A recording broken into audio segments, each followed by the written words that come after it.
다해 생명 다해 주 사랑해. 온 마음 다해 생명 다해 주 사랑해.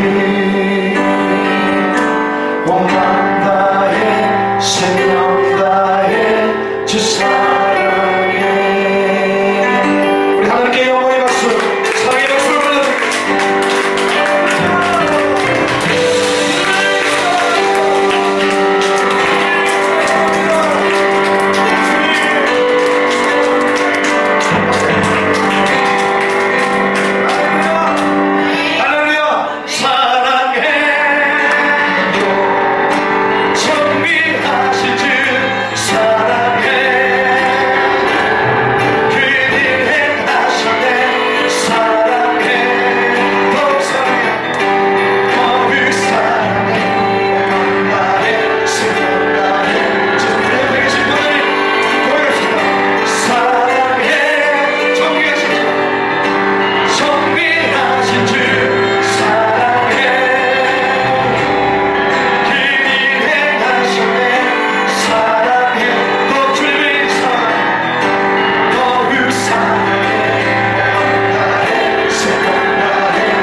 권세가 무너질 줄을 믿습니다.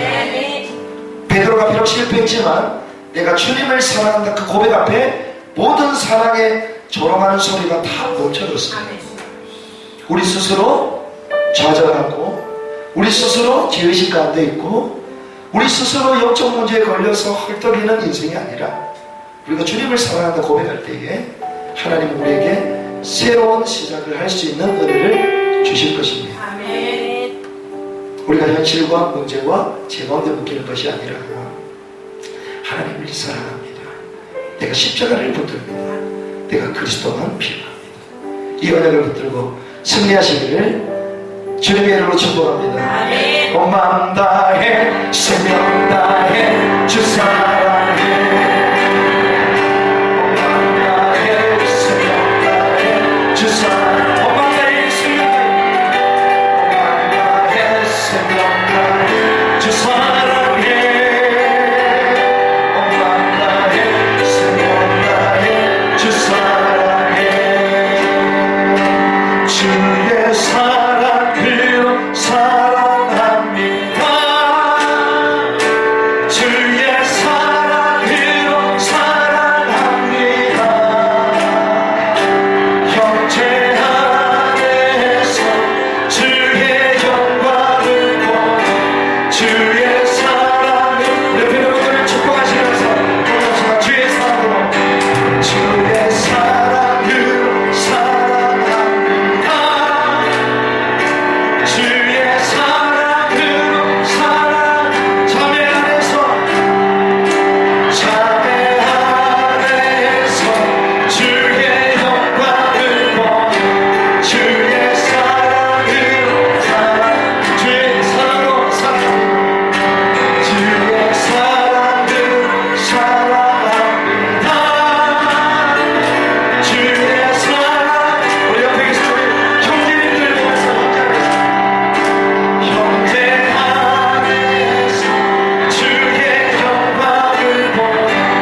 주님 안에서 사랑합니다. 주님 안에서 사랑합니다. 주님 안에서 축복합니다. 주님 안에서 축복합니다. 그리스도 안에서 사랑하고 교제하고 축복된 공동체를 회복하시길 주님 축복합니다. 우리를 통하여 하나님의 형상과 하나님의 사랑이 보여지고 전달되고, 또 우리 교회를 통해서 하나님의 사랑이 이런 것이구나, 그리고 우리 가정을 통해서도 하나님이 원하시는 공동체가 이것이구나 보여질 만큼 하나님의 큰 은혜가 저와 여러분들 있기를 주님의 이름으로 축복합니다. 우리 사도행전 1장의 말씀 보도록 하시겠습니다. 사도행전 1장 14절의 말씀 한 절만 보도록 하겠습니다.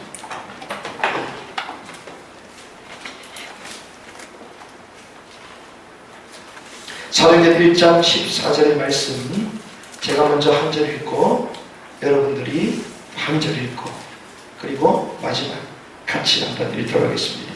여자들과 예수의 어머니 마리아와 예수의 아들과 더불어 마음을 같이하여 오로지 기도에 힘쓰더라. 14절 한 번 더 읽으시면 되겠습니다. 시작.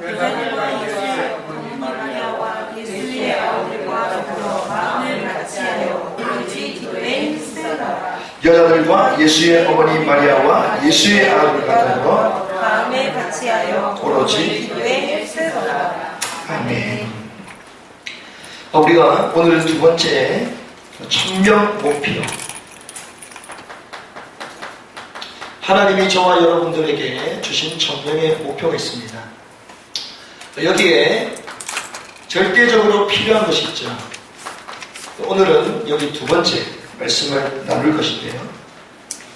지금 한참 올림픽 경기를 하고 있습니다. 올림픽 경기에서 가장 중요한 것 중에 하나는 흐름을 보는 것입니다. 경기의 흐름.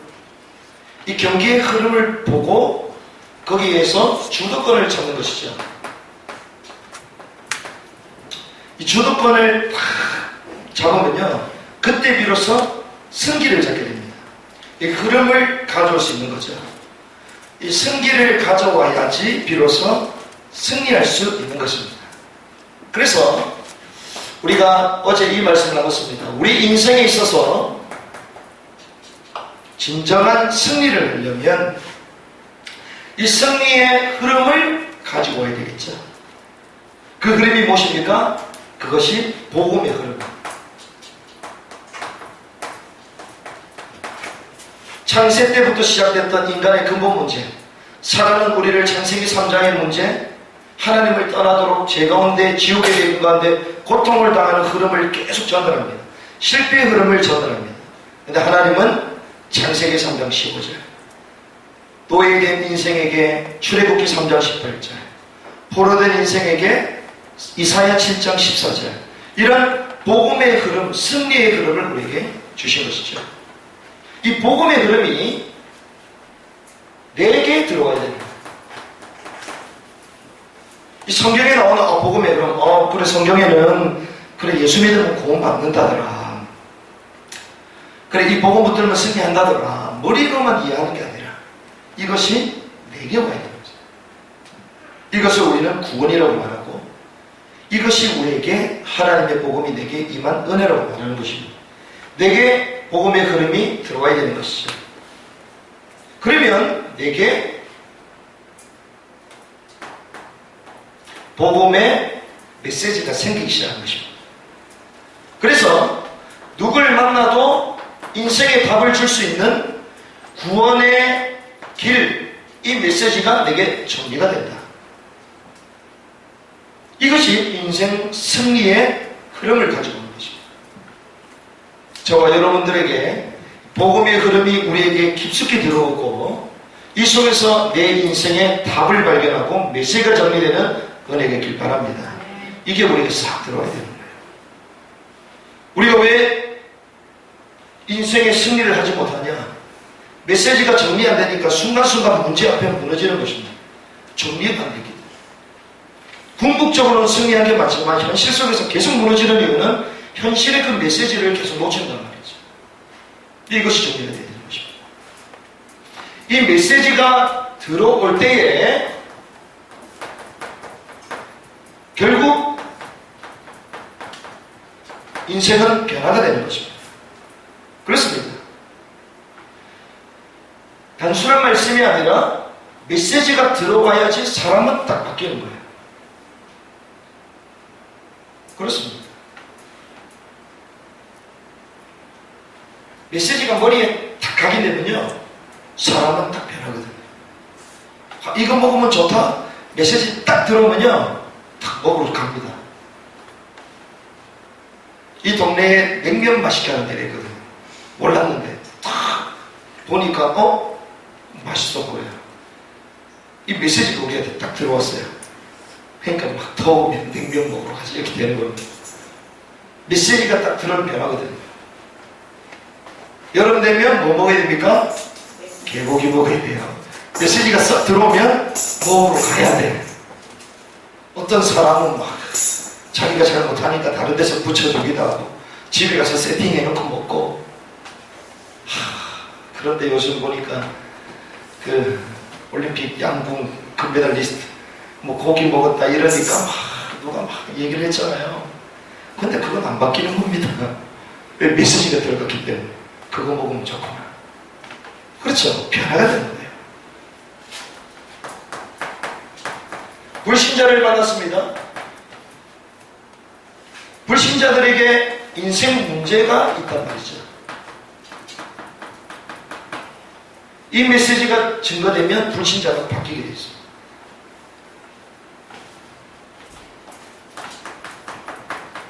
신자들이 있습니다. 신자들이 대부분 종교생활하고 있습니다. 마태복음 16장 13절에서 15절 말씀 보면 그리스도만 모르고 선지자처럼 세례요한처럼 예레미야처럼 엘리야처럼 그렇게 교회를 그리고 복음을 알고 종교생활을 했단 말이죠. 그런데 이들에게 내게 복음의 흐름을 이들에게 전달하면 이 종교생활에서 벗어날 수 있습니다. 그래서 우리가 승리하는 비결이 있다. 복음의 흐름을 내게 가져와서 나만의 메시지를 전달하는 것이다. 구원의 복음의 선명한 메시지를 증가하는 것이다. 이것이 주님이 쓰실 수밖에 없는 사람 첫 번째 키가 뭡니까? 메시지를 가지고 있는 사람. 이것이었습니다. 그러면 하나님이 쓰실 수밖에 없는 사람, 하나님의 절대 목표 세계복음화, 여기에 절대적으로 필요한 것 두 번째가 있습니다. 그것이 뭐냐?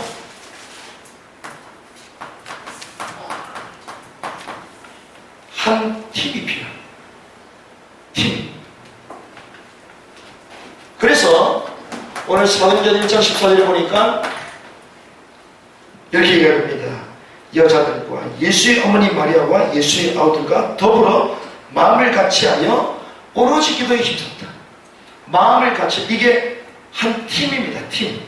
하나님은 이 팀을 통해서 나가다락방 역사를 이루고 있습니다. 여러분들이 메시지가 준비가 되고 팀의 축복을 누리는 시간 되시길 바랍니다. 예수 그리스도 주님의 방법이 있습니다. 주님의 방법은 뭐냐? 주님의 방법은요, 위드입니다. 위드. 주님은 언제든지 함께하세요. 함께. 위드. 특별히 우리가 이 마가복음을 중심으로 말씀을 볼 것인데요, 마가복음 1장 9절에서 15절의 말씀을 보면 주님의 공생애가 시작됩니다. 어디서 시작됩니까? 갈릴리에서. 주님의 사역 3년 반 동안에 이제는 본격적인 사역이 시작이 됩니다. 그래서 여기서 주님이 첫 번째 세례를 받으시죠. 세례를 받으시고 광야로 이끌려 가십니다. 광야에서 무엇을 받습니까? 시험을 받습니다.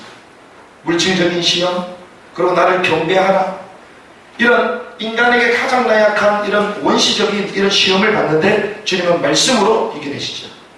말씀으로 이겨내니까 뭐가 옵니까? 천사가 수정되더라. 저와 여러분들이 말씀으로 승리하시기 바랍니다. 말씀으로 승리하면 천사가 우리를 구합니다. 그때 비로소 진정한 기쁨으로 평안함이 찾아오는 것입니다. 안정감이 찾아오는 것입니다. 우리가 막 사단이 막 우리를 공격 유혹하면 우리 마음이 막 번잡하잖아요. 갈등이 되잖아요. 이게 사단이 우리를 공격하는 거거든. 근데 말씀으로 다 끊어내고 승리하면 천사가 우리를 수정됩니다. 평안합니다. 우리가 막 전화점 안으로 다니잖아요. 막 꽂으러 다니는데 막 혹시 건물에서 사람이 튀어나지 않겠냐. 막 사단이 우리에게 막 그런 생각을 줍니다. 튀어나오면 어떻게 하지? 도망가야 되나? 이 마스크를 써야 되나? 막 별 불안함이 다 찾아와요. 천사가 수정되더라. 말씀으로 이겨냅니다. 갑자기 건물에서 튀어나온다? 이 사람 갈급한 사람이다. 영생 주시도 잘 듣는 사람이다. 2장 되시기 바랍니다. 그 천사가 수정 탁 드는 거예요. 사막 이겨내는 거예요. 이 더운데 더우니까 하는 것입니다. 이 사단을 꺾게 된 건 천사가 수정 되는 거죠. 세례를 받으시고 광야 시험에서 승리하고 주님이 이렇게 말씀하십니다. 때가 찼고 하나님의 나라가 가까이 왔다. 목장에서 말하는 때를 말하는 거 아닙니다. 이 시간표를 말하는 때가 찼고 주님이 때가 왔다 이게 아니에요. 때가 찼다. 시간표가 됐다. 하나님의 나라가 가까이 왔다. 이제는 본격적인 사역을 하시려는 건 말씀하시죠. 그러면서 마가복음 1장 38절에 보니까 내가 무엇을 위해서 왔느냐? 내가 전도를 할 것인데 이를 위하여 내가 왔다. 이렇게 말씀하십니다. 주님 뭐 때문에 오셨습니까? 전도 때문에. 무슨 말입니까? 전도 축사표. 주님이 이 때를 기다리셨습니다. 이제는 본격적으로 내가 전도해야 되겠구나. 주님께서 인간의 몸으로 육신의 몸으로 이 땅에 오셔서 나이 30 될 때까지 딱 준비하셨습니다. 뭐 때문에요? 노고를 위해서. 그런데 어디로 가시냐? 현장을 순회하십니다. 1장 16절에 보니까 갈릴리 해변부터 가셨죠. 주님 어디서부터 시작하셨습니까? 갈릴리 해변. 지역이 있습니다. 주님 현장을 가셨어요.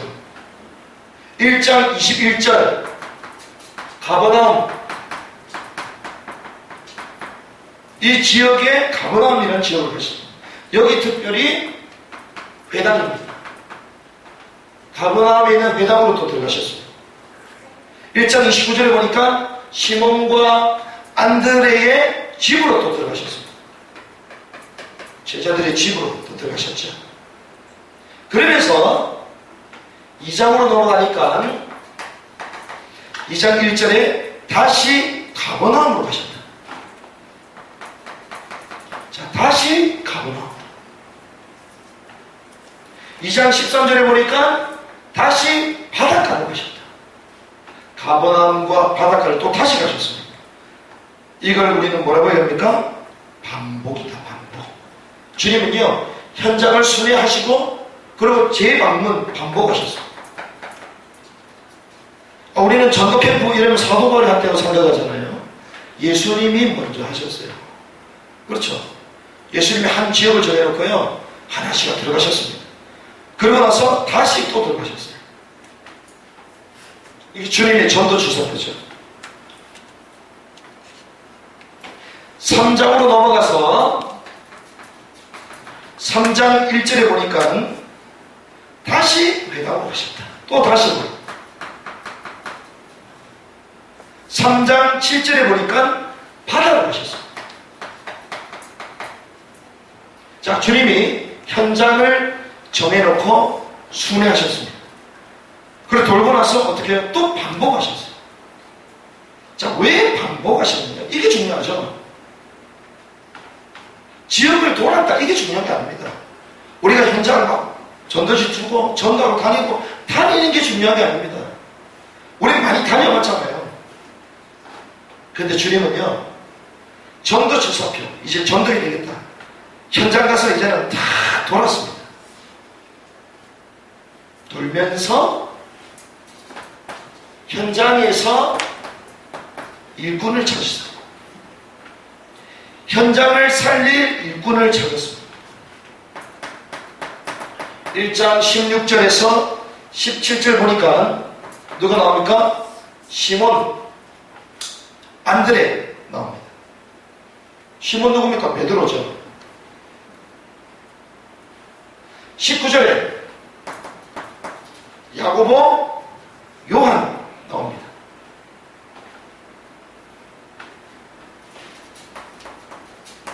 이 장 14절에 보니까 레위가 나옵니다. 레위. 그러면서 3장 13절에서 15절 이렇게 얘기하죠. 자기가 원하는 사람들을 부르시니 나오지라. 저들과 함께 있게 하시고 이 제자들을 부르셔서 함께 하신 것입니다. 동거하신 거죠. 합숙한 것입니다. 주님이 현장을 그냥 돈 게 아니라 현장을 돌면서 현장을 살릴 수 있는 일꾼들을 하나님 부르셔서 함께 하죠. 함께. 주님의 계획이 무엇입니까? 제자들을 부르셔서 함께 하시죠. 주님의 방법은요, 전도할 수 있는 제자를 부르셔서 함께 하십니다. 우리가 세계복음 어떻게 하겠습니까? 함께 해야 돼요. 그 시작이 무엇입니까? 합숙입니다. 함께 할 때 우리에게 있는 잘못된 각인들이 다 들어가는 거예요. 그때부터 치유가 되는 것입니다. 그러니까 우리가 훈련을 받으려면 그래서 함께.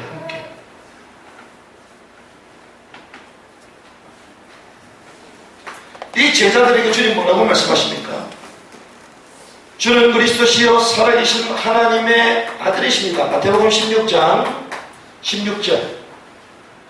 바요나 시몬아 네가 보고 있구나. 이를 알게 된 혈육이 아니라 하늘에 계신 내 아버지시다. 내 교회를 세울 것이다. 주님의 목표가 무엇입니까? 이 일꾼들을 통하여 교회를 세우는 것이죠. 이 교회는 무엇입니까? 부름받은 자들의 모임, 개인이 아니라 함께 공동체를 말하는 것입니다. 그러니까 주님이 이 세계보호하는 방법과 원리는요, 공동체 함께 이걸 말하는 것입니다. 그런데 이 교회가 어떻게 시작됐습니까? 마가다락방을 통해서. 오늘 본문에 읽었죠. 오로지 10일 동안 한 마음과 한 뜻과 한 장소에서 모여서 집중했습니다. 10일 동안 함께. 그러니까 어떤 일이 벌어집니까? 초대교회가 세웁니다.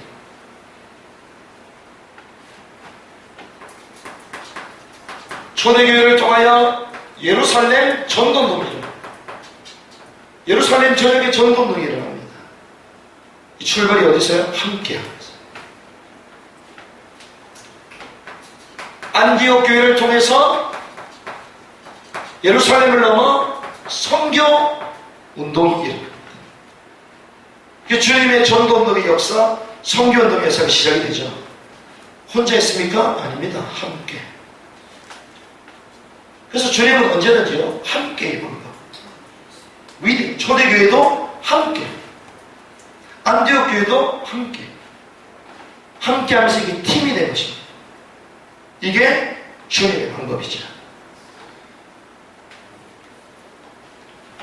이게 주님의 방법인데, 사단의 방법이 있습니다.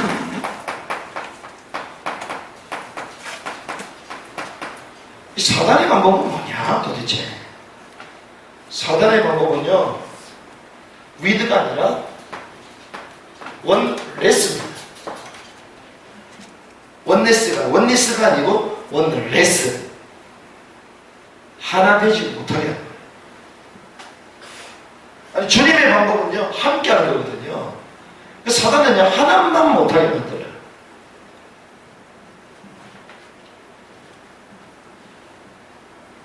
자, 주님께서 제자들을 부르셨습니다. 제자들과 함께 하셨습니다. 그런데 이렇게 부름받은 이 제자들 가운데서도요, 자기 동기, 그리고 자기 목적, 그리고 자기 유익, 여기에만 다들 관심을 가지고 있었습니다.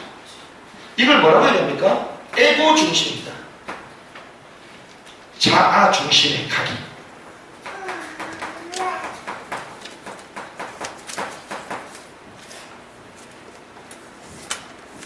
자기 마음에 안 드는 사람은 뭐라고 해야 됩니까? 에고 저거 전혀 알려주잖아요. 에고. 자기 중심. 자기 마음에 안 드는 에고. 어떻게 되냐. 에고. 자기 중심의 각인을 다 가지고 있습니다. 이것이요, 대부분 절대적인 사고, 절대적인 진리로 다 우리에게 고착되어 있습니다. 이것을 우리는 창세기 3장, 나, 6장, 60, 11장, 성공, 여기 싹 잡혀있는 것이 사실이에요.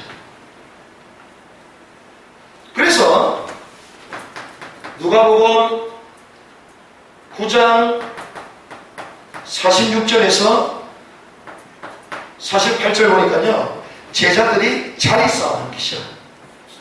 예수님이 부르셔서 함께하면서 이 전도운동을 이끌어 가시면서 치유하고 고치시고, 그리고 하나님을 선포하시고 소망을 주시고 막 이러시는데요, 제자들이요, 누가 크냐 변론하고 있습니다. 자리 싸움.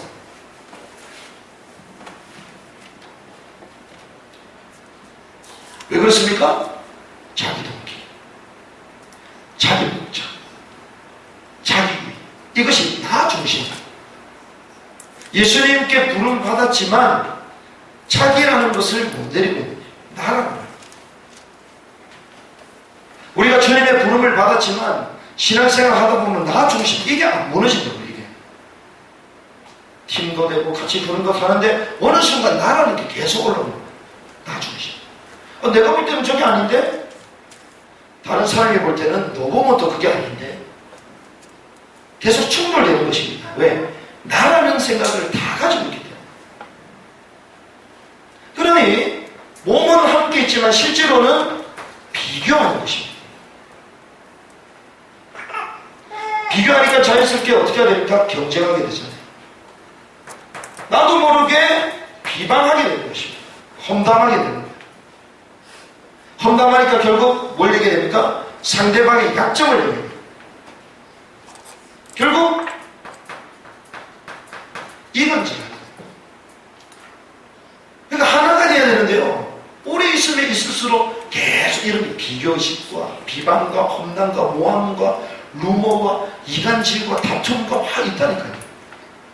교회도 그러할진데 세상은 오죽하겠습니다. 우리가 살고 있는 가정도 그러한데 직장생활이 오죽하겠다는 거예요. 말은 안 해도 겉으로는 미소를 날리지만 뒤에서는 칼을 갖고 있다니까요. 낭중지추, 주머니 속에 송곳이 탁 들어있어. 내가 잘 되는 걸 못 봐요. 왜? 결국은 경쟁이 돼요. 제자들이요, 오래된 이런 각인들을 다 가지고 있었습니다. 왜? 소극되어 있는 상황, 뭔가 이 몸부림치고 성공하지 못하는 눌려있는 이런 각인 속에 제자들이 다 살고 있단 말이에요. 그러니 결국 엄청난 부르심을 받았음에도 불구하고 자리 싸움입니다. 그래서 사람은 어떻게 합니까? 분열합니다.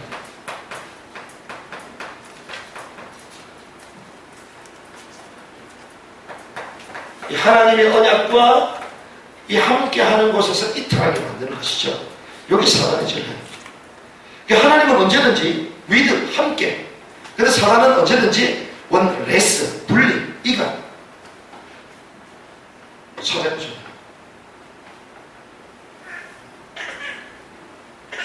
어떻게 합니까? 우리 가정,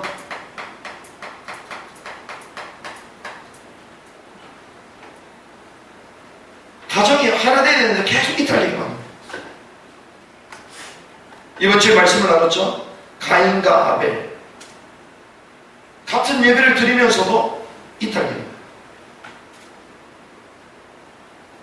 우리 현장에 가보면 다 분열이 있습니다. 정치, 사회, 올림픽, 화합이라. 그게 뭐 화합입니까? 결국 경쟁이잖아요. 겉으로는 화합과 평화를 외치지만 실제로는 엄청난 경제 싸움이거든요. 문화 싸움입니다. 밑에 그 검은 손들이 올림픽을 좌지우지한다니까요. 사람들의 마음을 다 뺏어간다니까요. 거기에 몰입되도록 만든단 말이에요. 가정과 현장이 이탈되더라고요. 특별히 교회. 그래서 교회 내에 얼마나 수많은 교단과 교파가 있습니다. 타 종교는 전부 다 본 중심 센터가 있고 거기에 전부 다 지부 형태로 다 흩어져 있잖아요. 지역 형태로 다 흩어져 있잖아요. 근데 교회만 전부 다 따로야. 다 따로야. 교단이 얼마나 많은지, 교파가 얼마나 많은지. 어떻게 해서든지 이단 누명 함께 못 가도록 막 정죄하는 것이죠. 근데 이것이 중요한 게 아닙니다. 진짜 중요한 게 뭐냐? 하나님의 언약에 본류가 있거든요. 본류, 본질적인 흐름이 있습니다. 본질적인 흐름이 있단 말입니다. 근데 여기에서 이탈되게 만들어요. 본류에서 이탈되도록 만들고 무엇을 갖다 줍니까? 잘못된 다른 흐름을 가져다 주는 거죠. 이게 사단의 전략이에요. 바른 복음의 메시지가 흘러와야 되는데 다른 걸 잡아놨습니다. 이게 무슨 말이에요? 지금 교회, 한국교회 계속 문제 팍팍팍 터지잖아요. 이번에 청소년 라이저 코리아 거기 이동현 목사 사건 때문에 막 난리가 났습니다. 고신이라는 그 교단에서 막 치리한다고 목사 면직하겠다 이런 얘기가 나왔습니다. 그러면 거기에 그 단체에 어떤 흐름이 가느냐? 죄송합니다. 복음보다는 정의 흐름이 더 커집니다. 윤리 도덕의 흐름이 더 커지게 되어 있습니다. 율법의 흐름이 더 커지게 되어 있습니다. 우리가 복음을 놓치면요 다른 게 삐지고 들어온다니까요. 한국교회가 어땠습니까? 한국 사회가 초창기 복음 들어왔을 때 엉망진창이었잖아요. 사회적으로 부패하고 타락하고 가난하고 질병이 얼마나 많았습니까? 그렇게 빈민 가운데 빈민국가, 이 대한민국, 이 조선, 구한말의 이 조선이 복음 들으면서 그 그리스도 때문에 막 살아가고 이랬잖아요. 거기에 비하면 지금 양반이에요. 거기 비하면. 근데 지금 어떤 흐름이 들어왔습니까? 복음 아닙니다. 한국교회를 강타하고 있는 흐름이 율법주의 흐름이죠. 율법주의. 판단과 정직과 비판과 자기 기준, 윤리 도덕적인 흐름. 한국 사회 정치사, 한국 사회 흐름이 뭔지 압니까? 정의 흐름, 정의. 이게 정의다. 세월호부터 정의. 그게 복음이 아니거든요. 교회에서 보고 있다는 교회에서. 사단이요. 본류, 이 복음의 흐름을 뺏어버리고 다른 흐름이 딱 들어가도록 합니다. 주님의 제자들을 부르셔서 주님이 행하시는 그 일을 보면서 그리스도구나. 함께가 이 공동체로 우리를 불렀구나. 근데 다른 흐름이 싹 절어 들어옵니다. 나 중심의 흐름이 싹 들어와요. 자리, 계산의 흐름이 싹 들어오기 시작해요. 복음 영적인 것보다 육신적인 흐름이 들어온다. 여기에 사단이 분열이 있다.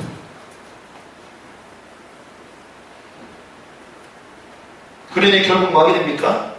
인본주의죠. 사람 중심의 흐름이 들어올 수밖에 없는 나 중심의 각인, 이것이 이렇게 싹 치고 들어오는 것입니다. 그래서 디모데후서 1장 13절에서 14절 뭐라고 읽습니까?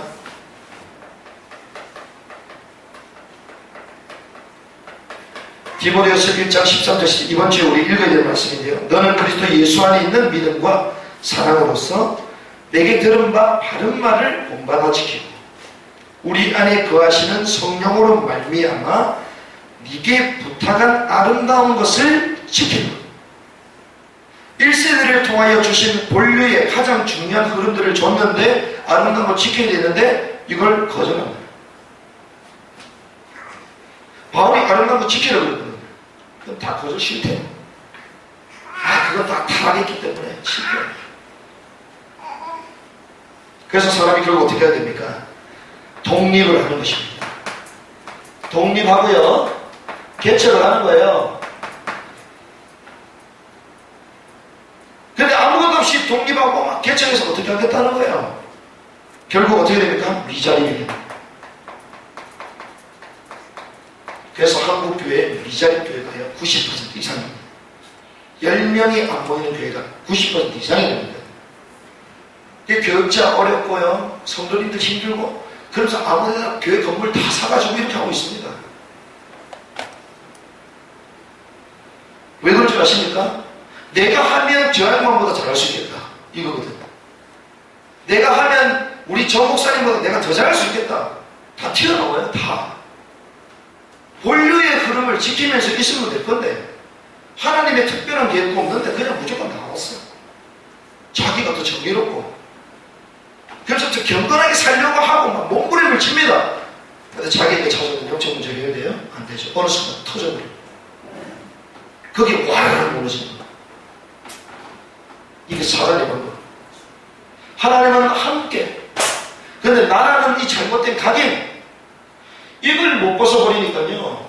결국 사단이 이걸 딱 잡고 이탈되는 겁니다. 그래서 결국 용암을 줍니다. 좌절감. 용암을 다 줍니다. 실족하면 낙심하는 것입니다. 우리 마음속에 낙심이 무슨 말입니까? 마음이 떨어지는 거잖아요. 이게 낙심이거든요. 낙심하는 순간 우리에게 모든 질병이 다 들어옵니다. 우리 세포가 확 죽어버려요. 그래서 사람이 막 폭삭 늙었다 이러잖아요. 이게 낙심하고 그러면요 얼굴이 확 살아버려요. 누가 그런 줄 아십니까? 다윗이 자기의 사랑하는 아들 압살롬 어떻게 하면 반역하잖아요. 이 흐름 속에 언약을 전달받고 왕이 되어야 될 건데 반역입니다. 아버지보다 잘할 수 있다. 그러니까 다윗에게는 얼마나 큰 낙심이죠. 이름도 잘 지어야 돼. 압살에서 죽었어. 압살롬. 그 이름도 잘 지어야 돼. 압살했어.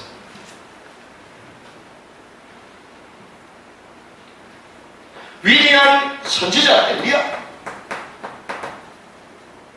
그런데 자기 길을 죽이겠다라는 그 이스라엘의 선전포고를 듣고 로뎀나무 올라가서 자기가 죽기를 강구하잖아요. 로뎀나무 거기에 앉아있는 그 로뎀나무 상태를 보십시오. 로뎀나무 아래에 앉아 푹 퍼져서 낙심해서 한숨 쉬면서 앉아있는 그 상태를 보라니까요. 완전 자기하고 있습니다. 갈멜산에서 바엘과 아세라 선지자 850대 1 싸워서 이겼잖아요.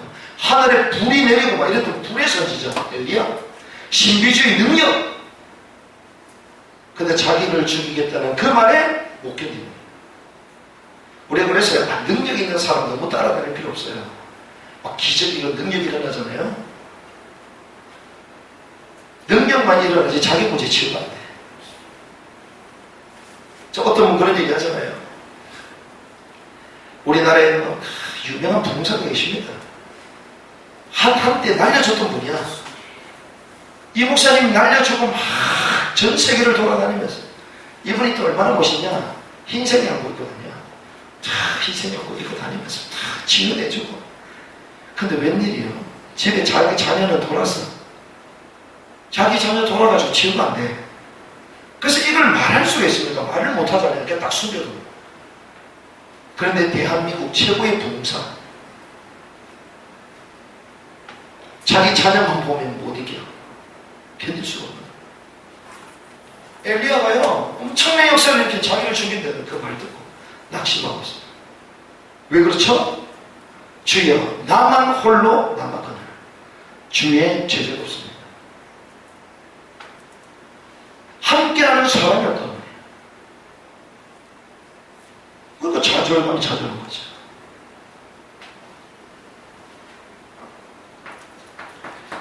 위대한 전도자 바울. 근데 이 바울은요,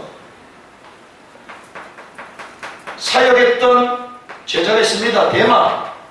근데 어디로 갔죠? 세상으로 갔다.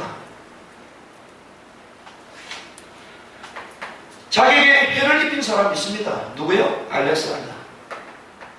알렉산더 대왕 말고요, 알렉산더라는 구리 세공업자 있습니다. 이번 주 성경 읽어본 사람 나옵니다. 알렉산더. 자기한테 해를 입혔어요. 지금은 자기 주변에 아무도 없어요.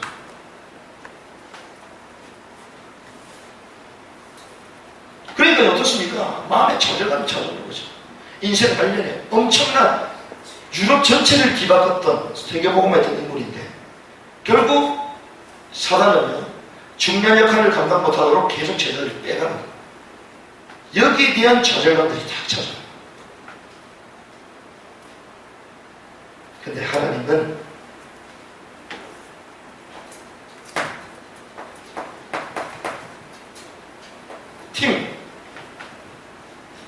팀은 무엇입니까? 만남을 통하여 이루어진 것이죠. 이 만남을 통하여 주님은 전도 운동을 일으킬 것입니다. 어떻게 해요? 하나님이 시대의 역사 속에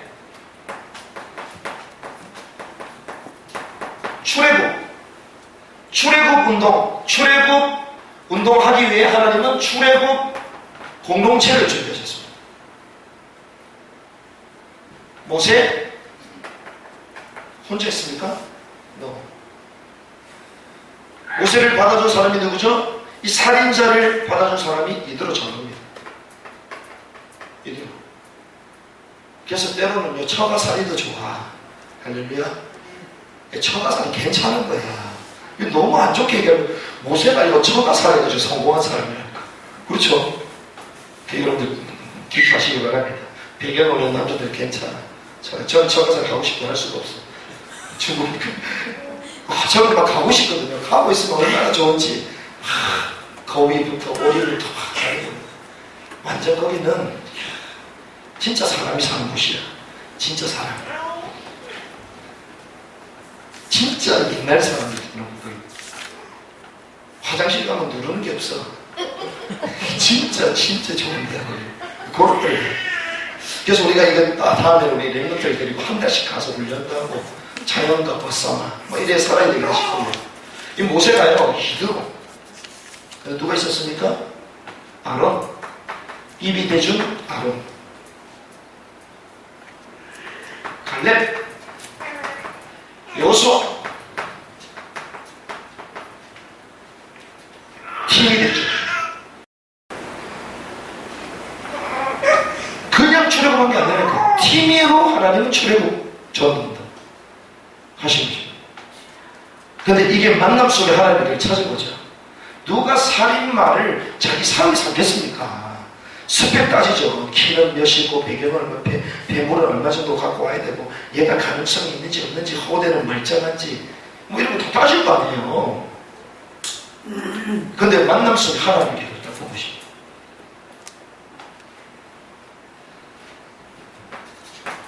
도단성 운동, 도단성 공동체, 우상시대에 승리할 수 있는 전도운동, 이게 도단성 운동. 근데 도단성 공동체가 있었습니다. 누굽니까? 엘리야와 엘리사. 그리고 누가 있었습니까? 7천제가 선지생도. 그또 누가 있었죠? 오바다 같은 중직자, 국내 내신, 또 사렙다 가부, 연약하지만 옆에서 작은 일을 계속 도왔던 사렙다 가부. 이런 사람들이 다 팀이 됐다니까요. 그렇죠? 그러니까 팀을 가지고 하나님은 전도를 해가십니다. 엄청난 속국과 핍박 가운데 승리했던 마가 다락방 공동체. 누가 있었습니까? 12사도와 70인 평신도와 120명의 마가 다락방에서 오로지 기도했던 사람들이 있었습니다. 팀이었습니다. 팀. 그래서 성경에 보면요, 이 120명 가운데 아이들이 있습니다. 아이들. 자녀들까지. 이게 팀입니다. 팀.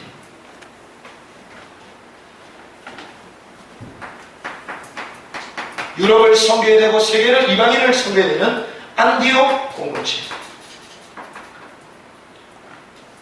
누가 있었습니까? 사도행전 13장의 5인 1조 바울 중심, 로마서 16장의 인물들, 그리고 이 24명 있었잖아요. 로마서에 나오는 16장에 나오는 인물 24명, 여기 그 별명이 다 있습니다. 별명이 있다는 게 무엇이죠? 그들의 각자의 미션들이 다 있었다는 것입니다. 별명, 별칭, 자기 역할이 있다는 거예요. 자기 미션들이 있다, 자기 포지션이 있다. 이번에 우리가 대만 들어가잖아요. 자기 포지션들이 다 있는 거예요. 이게 그냥 가요. 교회에서 자기 미션들이 다 있다니까요. 지금 스스로 찾아가지고 지금 하시잖아요. 얼마나 감사합니까? 한번 가자 이러면 알아서 다 움직여. 알았어. 고기 잡으러 가자 이러면 알아서 페트병 구하는 사람, 된장 갖고 오는 사람, 어떤 사람은 뭐 차 갖고 오는 사람, 어떤 사람은 밥 쏠 사람, 알아서 다 세팅이 나네. 이게 안디옥 공동체가요, 한 사람을 데려가면 팀이 돼서 시작된 공동체입니다. 중세가 전부 다 교권화되었을 때에 종교개혁을 이뤄냈던 개혁 공동체가 있었습니다. 루터, 칼빈, 이런 개혁자들이 있었죠. 또 옆에 도왔던 배자, 그 사람이 있었습니까? 아닙니다. 실제로 배경이 됐던 성주들, 왕과 교황과 등졌던 성주들 있었습니다. 이들이 개혁가를 도왔거든요. 그거만 있었습니까? 아닙니다. 신자들, 백성들, 환호하는 백성들이 또 붙어줍니다. 그래서 이 팀을 통해서 하나님은 전공동을 이끌어 가신다는 거죠. 선언은 어떻게 해요? 원레스. 주님의 방법은 위드. 그래서 팀을 통하여 하나님은 전공동을 시대 역사마다 계속 이끌어 가셨습니다. 자, 말씀을 전해야겠습니다. 하나님이 진정 원하시는 팀이 있습니다. 지금 우리가 올림픽 보고 있잖아요. 보면 전부 다 팀. 올림픽 하나를 봐도 한 개인이 승리한 게 아닙니다. 이번에 뭐 사격, 뭐 진정호, 마지막에 뭐 6점 때려가지고 이제 끝났구나 이랬는데 10점 써가지고 탁 올라갔잖아요. 그래가지고 뭐 일이 달리면서 베트남 사람입니까? 완전 막 석소를 날리고 막 인사가 무너지고 이러면서 마지막 쐈는데 또 팍 내려갔어요. 이게 진정호가 우승했잖아요. 나이 37살입니까? 진정호가 했단 말입니다. 그래서 보니까 올림픽 사상 뭐 3연패를 했다 뭐 이런 나오잖아요. 자기가 은퇴한 줄 알았는데 죄송하지만 후배들한테 너무 죄송하지만 선한 경쟁을 펼칩시다. 저는 은퇴하지 않겠습니다. 이랬다더라고요. 은퇴하지 않았는데. 근데 이게 진정 혼자 사는 겁니까? 개인이 우승한 게 아니거든 사실은. 그 사람을 만든 그 코칭 스태프들 있는 겁니다. 뒷바라지는 가족들이 있는 거예요. 그렇죠? 다 팀이 돼서 인물을 만드는 겁니다. 축구 우리나라 독일이라고 하는데 팀워크가 장난이 아니잖아요. 그 팀이 돼야지 뭐가 나온다는 거죠. 자, 하나님이 진짜 원하시는 팀이 있습니다. 성경에는 뭐라고 해야 됩니까? 어느 정도 팀이 돼야 되냐? 한복입니다. 성경이 이렇게 말합니다. 성경에서 말하는 거는요, 단순히 우리가 세상에서 말하는 투게더, 더불어 이걸 말하는 게 아닙니다. 지체사죠.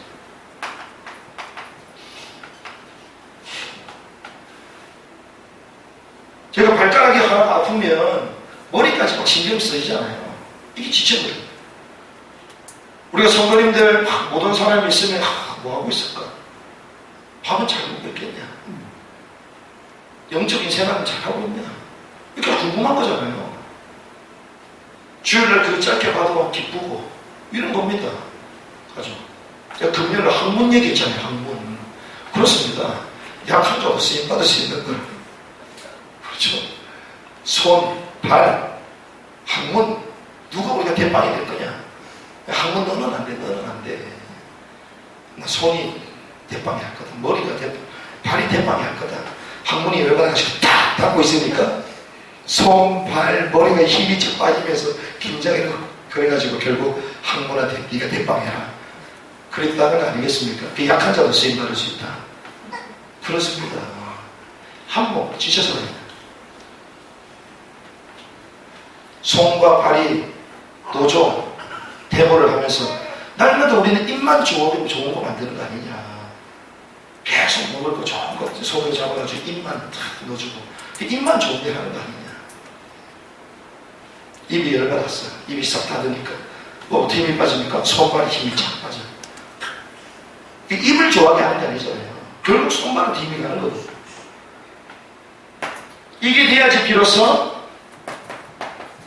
진정한 헌신이 되는 것입니다. 그래서요, 우리는 그냥 한 몸 지체 사상이 되는 겁니다. 이걸 에베소에는 교회다 이렇게 얘기합니다. 그리스도를 몸으로 삼고 머리로 삼고 우리는 몸된 지체. 그러면 우리가 한 몸이 되어야 되는데 결국은 이거잖아요. 만남 속에 우리가 인간관계거든요. 우리가 하나의 팀이 되어야 되고 만남 속에 하나님의 계획을 찾고 원네스를 이루어야 되는데 우리가 계속 걸리는 게 인간관계라는 말이죠. 인간관계에 처신 9가지 있습니다. 유목사님께서 말씀하셨죠. 과거, 오늘, 미래. 그리고 상하, 좌우. 그리고 높이, 넓이, 깊이.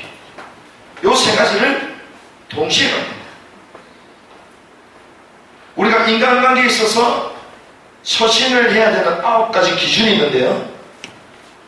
과거와 오늘, 미래를 동시에 보고 상하, 좌우를 보고 높이, 넓이, 깊이가 딱 동시에 이해되죠. 자, 이게 뭐냐. 사람을 만났을 때요. 과거와 오늘과 미래가 동시에 보여져야지 인간관계에 승리할 수 있습니다. 우리는 사람 보면 막 이해가 안 되잖아요. 저 사람 도대체 왜 저래? 이해가 안 된단 말이지. 진짜 사이코야. 막 돌겠네. 이러가잖아요. 니는 니고 나는 나고 나는 나의 길을 걸으리. 이러면서 쌩까고 가잖아요. 그렇죠? 내 필요한 것만 다 보여주고 내 도움될 때만 다 내 외로울 때만 놀러 가자 이러고 내 피곤할 때는 근데 혼자 놀아라 이렇게 되는 거. 이게 우리거든 이게. 전부 다 나중심이거든. 그런데 사람을 볼 때 과거, 오늘, 미래가 동시에 열려져요. 이게 무슨 말입니까?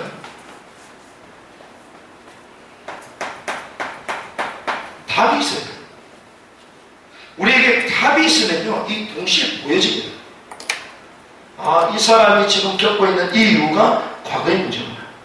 오래된 문제구나. 장생산자의 문제구나. 절대 수준이구나. 그래서 이에게 복음이 필요하구나. 그러면 그의 모든 것이 발판이 되면 미래가 이렇게 될 것이구나. 다 보여지는 것입니다. 답입니다. 그럼 어떻게 돼요? 이해되고 수용되고 초월되는 것이죠. 인간관계에서 요거 답을 우리가 갖고 있습니다. 그럼 상하 좌우는 무엇입니까? 위를 보고 밑을 보고 좌우를 동시에 봐야 됩니다. 그렇게 해야지 함께 갈 수 있습니다. 왜 그렇습니까? 위와 아래와 좌우를 본다는 것은 역사를 본다는 거거든요. 역사 속의 그 흐름을 본다는 것입니다. 그럼 함께 갈 수 있습니다. 교회를 개척하면요, 대부분 목회자 비슷한 사람들끼리 우리가 싸바 해가지고, 야, 우리 해가지고 붙어 내려가지고 교회를 시작하거든요. 근데 우리는 보면요, 20대, 60대, 70대 다니는 분들이 쫙 연결되잖아요. 상하를 동시에 해요. 윗세대만 보면요, 끌려다녀. 밑에만 보면 날려. 해프게 돌아다닌다는 거예요. 철없이 다닌다는 거예요. 그런데 이것도 아니고 저것도 아닙니다. 또 좌우를 동시에 봐야 돼요. 기성세대들이 가지고 있는 것, 젊은 세대들이 갖고 있는 것, 상하를 두 개 동시에 다 봐야 돼요. 분석이 되는 것입니다. 흐름이 분석되고 역사가 보여지는 것이죠. 그러면 함께 갈 수 있고, 윗세대들과 함께 갈 수 있고, 아랫세대들과 함께 갈 수 있어요. 아랫세대에 맞춰가면서 그들의 정서를 품고 함께 가는 것이고, 어른들을 섬기면서도 함께 갈 수 있는 것이죠. 그러니까 이게 안 되면 함께 갈 수가 없어요. 그러니까 한 필요한 사람들을 데리고 간다는 거예요.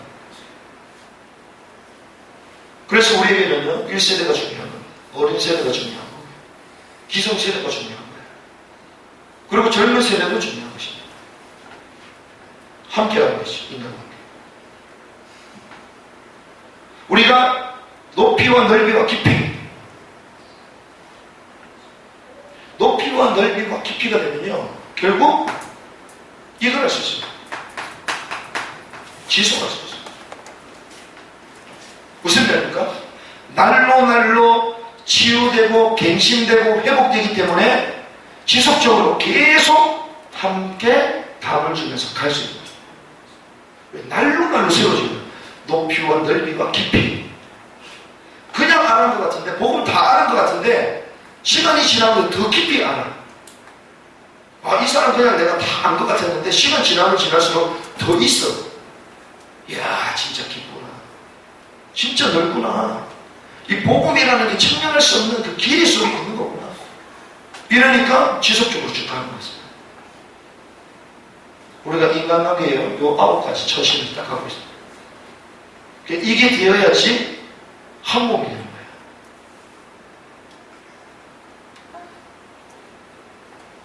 이 영안이 열리는 시간이길 바랍니다. 이게 열려져야 됩니다.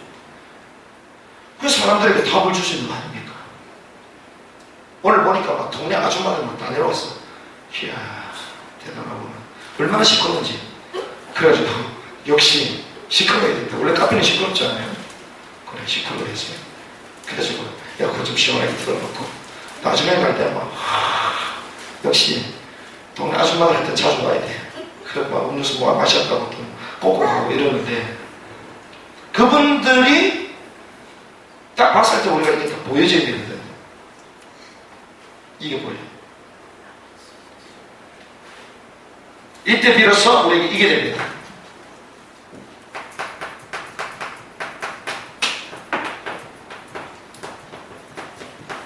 팀사역 전도식.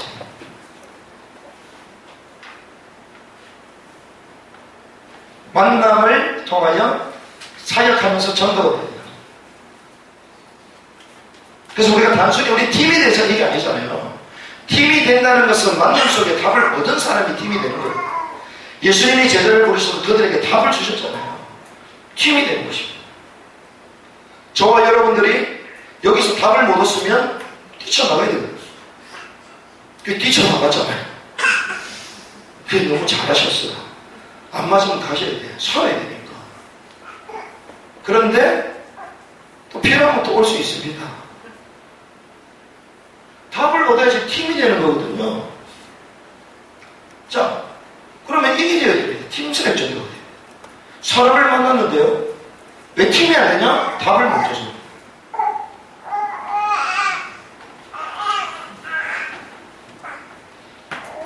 어느 정도 우리는 이 팀의 축복을 얻어야 되느냐? 집중의 팀. 그리고요, 올인의 팀입니다. 그리고 우리는 위대의 우리의 팀. 우리가 팀 사역을 해가지고 사람을 바꾸는데요. 집중 딱 되도록 집중하는 팀으로 만들어요. 올인하는 팀으로 만들어요. 함께 가는 팀으로 만들어요. 팀사역 전도를 통해서. 무슨 말입니까? 집중의 팀은요, 우리 오래된 각인을 바꾸는 훈련이거든요. 각인을 바꾸는 훈련. 집중을 통하여 각인을 바꿔요. 우리가 지금 집중 훈련 하잖아요. 우리가 평상시 때는 찬양도 막 5분 하고 10분 하면 끝나는데 막 2시간 동안 해. 막 미쳐버리면 여기구나. 다른 교회에서 그렇게 안 하고 우리 왜 길게 하냐? 사람도 없는데 사람 많으면 분위기라도 될 건데 막 몇 사람 없는데 막 그게 각인을 바꾸는 거예요. 각인을. 사람 많다고 찬양하고 그거는 가짜일 가능성이 많아요. 분위기 따라. 그런 분위기면요, 죄송합니다. 우리 교회는 10시간 합니다. 10시간. 여기서 2시간 할 수 있으면요, 그 사람들하고 20시간 할 수 있습니다. 근데 거기서 하는 사람 우리 교회에서 30분도 못해요. 집중의 팀 뭐냐? 오래된 각인을 바꾸는 훈련, 집중이다. 팀사역 전도를 통하여 이런 팀 속으로 들어오려 만들어요. 우리는 무엇입니까? 뿌리 내리는 흐름 속으로. 자, 흐름 속에 우리가 뿌리를 내리도록 올인하는 것입니다. 흐름을 보면요, 아, 내가 이 흐름 속에 있어야 되겠구나. 여기에 올인하면요, 나도 모르게 뿌리를 다 내려. 아, 전도운동과 생명운동에 이 하나님의 큰 역사의 흐름 속에 내가 있어야 되겠구나. 여기 올인 딱 하면요, 어느 순간 내가 뿌리를 탁 내려. 이게 돼요. 믿음은 무엇입니까? 전체가 함께 갈 수 있는 체질로 만드는 것입니다.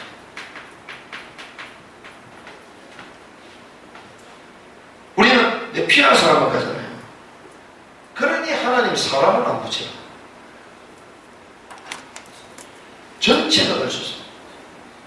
그래서 이번에 동문전도학교 저희가 진행을 하는데요.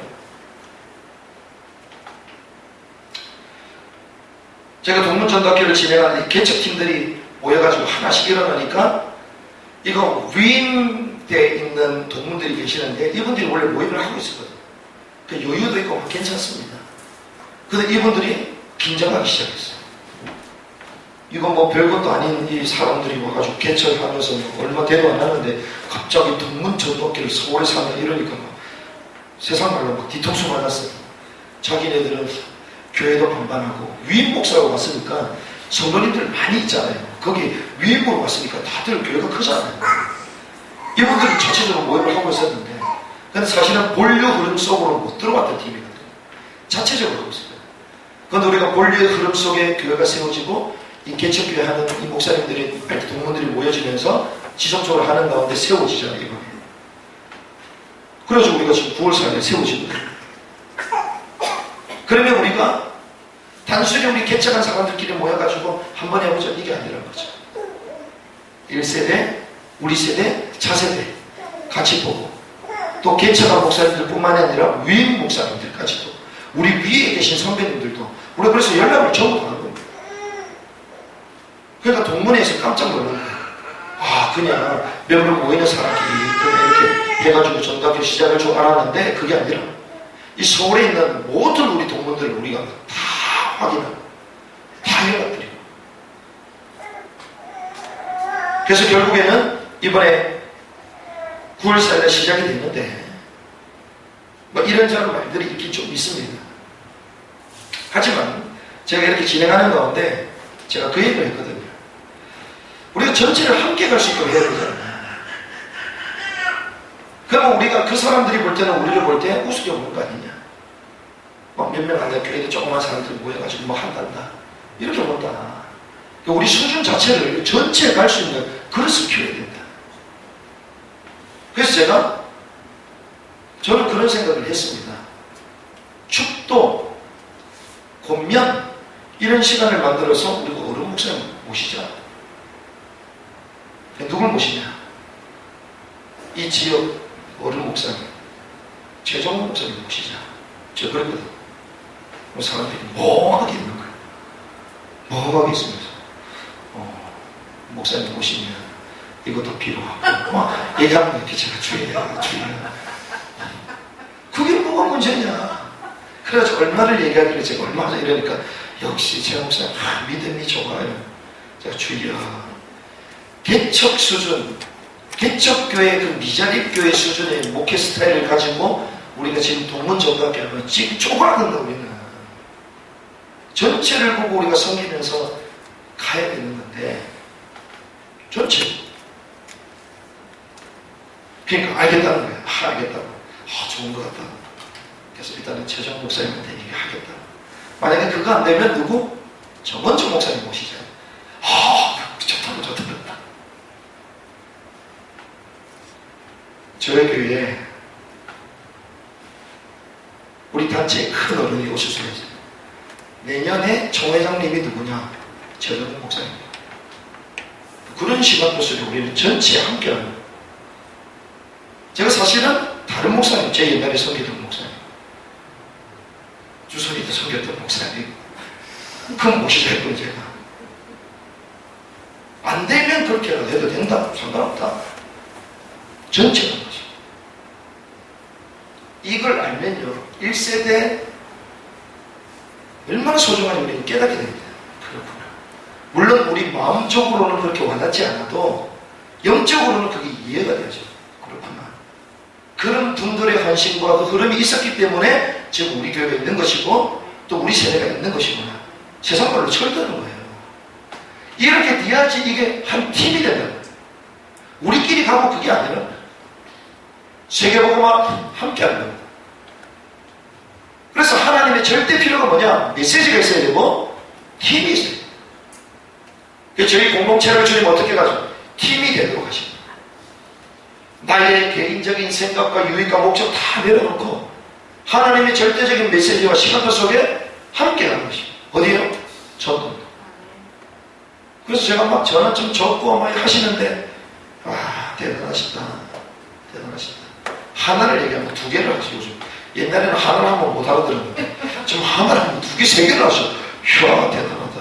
역시 확실히 중직자가 최고라. 제주도까지 갔다 와서 막 100일 다 하고 나니까 중직자가 제일 바뀌었어. 와, 대단하다. 근데 이 흐름 속에 이제 후대들이 쫙 따라오는 거. 이게 하나님이 원하시는 것입니다. 그래서요, 바울이 홀로 남겨졌습니다. 그런데 우리가 이번 주 읽을 디모데 전후서나 디도서 이렇게 넘어가면요, 디모데가 디도를 부릅니다. 디도는 이방인이거든요. 이방 사이역의 자기의 참아들 디도. 부른 대로 와요. 미션을 줍니다. 또 갑니다. 그레데라는 그 지역이 사람들이 아주 거짓말을 말하고 술책을 쓰고 이런 동네. 근데 디도가 맡은 역할이 뭐냐? 이 구제 헌금을 받아가지고 도와주고, 쉽게 얘기하면 복지적들을 맡은 거예요. 디도. 복지적. 그레데 교회를 지도할 수 있도록 미션을 주고 시키거든요. 그리고 그 그레데 교회에 율법교사, 세나, 아볼로 이런 사람을 빨리 보내주겠다. 그들로 하여금 또 율법교육 될 수 있도록 힘이 되죠. 필요한 사람을 세워가지고 지역에 보내기도 하고, 교회가 이렇게 가는 거죠. 그래서 우리가 막 내 스케줄이 있는데요, 그건 팀이 안 되는 거야. 진짜 팀이 되면요, 하나님이 절대적인 미션 속에 나의 것들을 찾게 되는 거예요. 하나님 원하시는 일을 쓰임받게 되는 것이죠. 정명 목표의 절대 필요. 두 번째, 한 팀. 하나님은 이런 팀이 되기를 원하십니다. 저와 여러분들이 메시지를 준비하고, 그리고 이 복음 안에서 하나가 되는 팀의 축복. 그래서 우리를 만나는 모든 사람, 그 만남 속에 하나님의 길을 찾는 팀 사이의 전도가 벌어지고, 그들로 하여금 집중하고 올인하고 함께 할 수 있는 사람으로 만드는 그런 은혜가 되기를 주님의 이름으로 축복합니다. 우리 주신 말씀 붙들고 기도해 주겠습니다. 하나님의 팀의 축복을 우리가 이제 주시옵소서. 그래야 하나님 이 지역을 살리고 이 민족을 바꾸며 그리고 북한과 그리고 우리가 대만, 중국, 아랍 마지막 남아있는 세계복음화의 쓰임받는 귀중한 교회 한 팀이 되는 교회의 축복을 누리게 되는 합시다. 기도하시겠습니다. 주님 감사합니다.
어둠을 던져 오늘 그가 놀라운 일을 이루시는 거라. 주의 말씀을 의지하여 믿음으로 어둠을 던져 믿는 나에게 능치 못함 믿는 나에게 능치 못함 없습니다. 믿는 나에게 능치 못함 없네. 믿는 나에게 능치 못함 없네. 하나님의 말씀을 따라가는 제자들로 우리를 불러주셨습니다. 하나님의 말씀을 따라가는 제자들을 통하여 하나님은 세계복음화를 이끌어 가십니다. 하나님의 절대적인 복음의 그 흐름 속으로, 그 흐름 속에 나의 메시지를 발견하는 축복의 장면, 하나님의 절대적인 목표와 그 복음의 가치를 발견하여 우리를 불러주신 그 부름의 절대적인 이유를 발견하여 한 팀이 되어지는, 한 팀의 축복을 누리는 공동체의 재림, 이 은혜가 저와 여러분들에게 심리에 깊이 새겨지는 축복의 은혜가 있기를 주님의 이름으로 축원합니다.